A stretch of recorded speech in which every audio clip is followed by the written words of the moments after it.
Hello guys, चलिए बात करते हैं एक और इंपॉर्टेंट क्वेश्चन के बारे में। तो यहाँ आपसे पूछा गया domain of the function f of x is equal to 1 by log of f 1 minus x plus under root of x plus 3।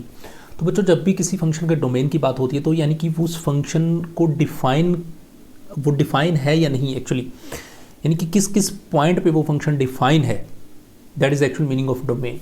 Okay, तो f of x is equal to हमारे पास 1 बाई log 1 माइनस एक्स। यहाँ पे जिस भी point पे अगर function आपका गड़बड़ करता है, गड़बड़ का मतलब कि वो फंक्शन डिफाइन ना हो, उस पॉइंट पे वो फंक्शन उसका डोमेन नहीं होगा। ओके, जैसे कि सिंपल चीज़ इसको तरीके से समझें कि आपको फंक्शन दिया है f of x is equal to 1 by log 1 minus x plus under root of x plus 3। आप ये सोचो कि क्या पॉइंट किस पॉइंट पे ये फंक्शन मेरा प्रॉब्लम क्रिएट करेगा। तो सबसे पहले मुझे लग रहा है कि ये प्रॉब्लम क्रिएट करेगा अगर 1 बाय ये पूरी की पूरी जो चीज़ है ये अगर ये 0 हो गई तो ये प्रॉब्लम क्रिएट करेगा। ये क्या हो जाएगा 1 by 0 something tends to infinite and I don't want this thing. तो ये मेरे पास इनडिटर्मिनेट फॉर्म बनेगी। तो मैं नहीं चाहता कि 1 बाय इनफाइनाइट बने, 1 बाय 0 बने जो कि इनफाइनाइट को टेंस टू करे, फंक्शन डिफाइन नहीं होगा। तो पहली जो चीज़ मेरे दिमाग में आती है वो ये कि ये जो log ऑफ 1 माइनस एक्स वाली जो टर्म है ना, ये 0 नहीं होनी चाहिए, पहली चीज़। ओके, इसको कैटेगराइज करते चले जाइए, यानी कि आपको सिंपल सा वे बता रहा हूँ। किसी भी फंक्शन के डोमेन को फाइंड आउट करने का सिंपलेस्ट वे जो होगा वो आपको ऐसे ही करना होगा। पहली चीज़ आपको समझ में। दूसरी चीज़ और सोचो, अब log के अंदर log कहाँ डिफाइन नहीं होता, यानी कि अगर मैं log के अंदर 1 आ जाए ना, log 1 की वैल्यू मेरे पास डिफाइन नहीं होती, यानी कि ये जो log के अंदर की वैल्यू है, यानी कि ये जो क्या है 1 माइनस एक्स, ये 1 माइनस एक्स कभी भी 1 नहीं हो सकता। अगर ये 1 हो जाएगा तो log 1 बन जाएगा, और log 1 बनते ही मेरे लिए प्रॉब्लम है। फिर log 1 भी दिक्कत है तो log 0 भी तो दिक्कत होती है। तो इसका मतलब ये जो 1 माइनस एक्स है ये मेरा कहीं ना कहीं 0 भी नहीं होना चाहिए। अब 0 नहीं होना चाहिए तो क्या होना चाहिए, 0 से बड़ा होना चाहिए, क्योंकि अगर ये नेगेटिव होगा 1 माइनस एक्स तो log नेगेटिव पे भी डिफाइन नहीं होता, log 0 पे भी डिफाइन नहीं होता। तो सिर्फ 0 ना हो और नेगेटिव भी ना हो, इसलिए मैं चाहता हूँ कि जो अंदर वाली वैल्यू है ये 0 से बड़ी हो। चलिए, पहली 3 चीज़ें अपन निकाल के लेके आए हैं। ओके, अब थोड़ा आगे और चलो, और आगे आपको दिख रहा है एक फंक्शन लिखा हुआ आपका अंडर रूट की फॉर्म में, तो उसको भी ज़रा देख लेते हैं। रूट के अंदर क्या डिफाइन नहीं होता भाई, रूट के अंदर नेगेटिव डिफाइन नहीं होता, बाकी हमें कोई दिक्कत नहीं है। Getting your point, negative define नहीं होता, यानी कि ये जो रूट के अंदर की टर्म है x प्लस 3 ये नेगेटिव नहीं होनी चाहिए, इट मीन्स ये पॉजिटिव होनी चाहिए, तो 0 से बड़ी होनी चाहिए। तो क्या खुद 0 हो सकता है? हाँ भी 0 हो जाए, कोई दिक्कत नहीं है, 0 आएगा तो कोई दिक्कत नहीं है, जी तो 0 हो या फिर 0 से बड़ा हो। ये चीज़ें हम यहाँ से हर क्वेश्चन में आपको ऐसी ही चीज़ें निकाल के लेके आनी है। अब आपका क्वेश्चन सॉल्व हो गया। अब थोड़ा सा दिमाग लगाओ और सोचो क्या किस तरीके से कैसे चीज़ें लिखनी है।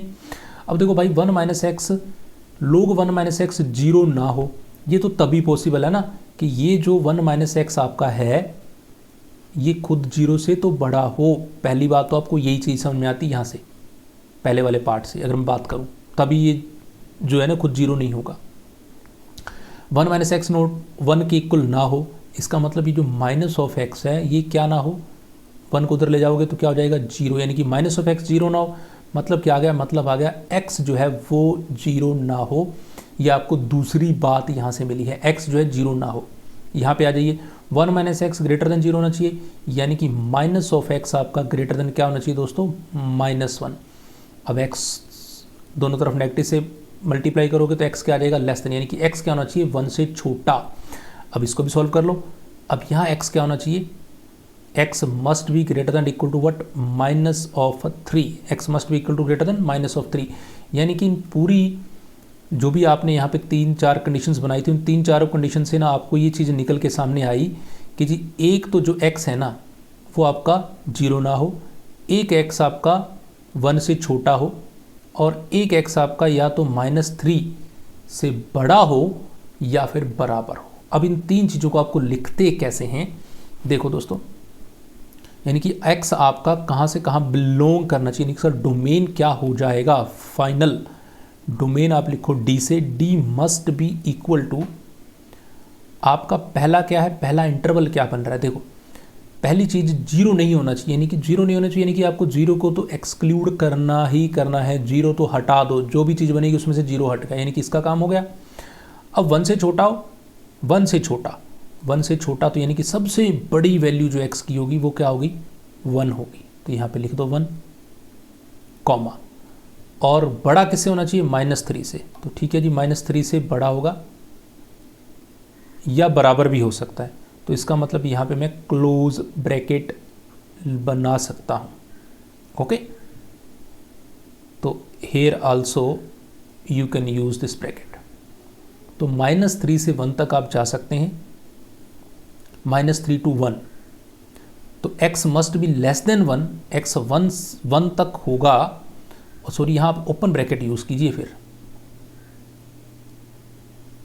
This kind of bracket. तो -3 से 1 तक आपको जाना है। ओके, -3 आप ले सकते हैं। तो x की वैल्यू कहाँ से रहेगी, -3 से 1 तक, और इसमें कहीं ना कहीं 0 आएगा, बट 0 को आपको एक्सक्लूड करना है, तो -0 कर दिया, यानी कि 0 नहीं चाहिए। और यानी कि आप सबसे बड़ी वैल्यू सोचो, सबसे छोटी वैल्यू सोचो, और जो नहीं होनी चाहिए उसको माइनस कर दो। तो ये आपके पास क्या बन गया, प्रॉपर डोमेन बन गया इस फंक्शन का, ये इसका डोमेन होगा। ओके, तो ऐसे इंटरेस्टिंग क्वेश्चन बच्चों हम आगे भी डिस्कस करते चले जाएंगे, जिससे आपका टॉपिक के ऊपर जो है ना स्ट्रेंथ वो बनाने की कोशिश मैं कर रहा हूँ, कि जो इंपॉर्टेंट क्वेश्चन मुझे लगते हैं जो कहीं ना कहीं किसी ना किसी कॉम्पिटिटिव एग्जाम्स में पूछे गए हैं, वटएवर जेई में हो, गेट में हो, CSR नेट के अंदर हो, तो वो जो भी क्वेश्चन मुझे इंपॉर्टेंट लगता है मैं आप लोगों के साथ शेयर करता हूँ। तो कीप वॉच, कीप स्पोर्ट।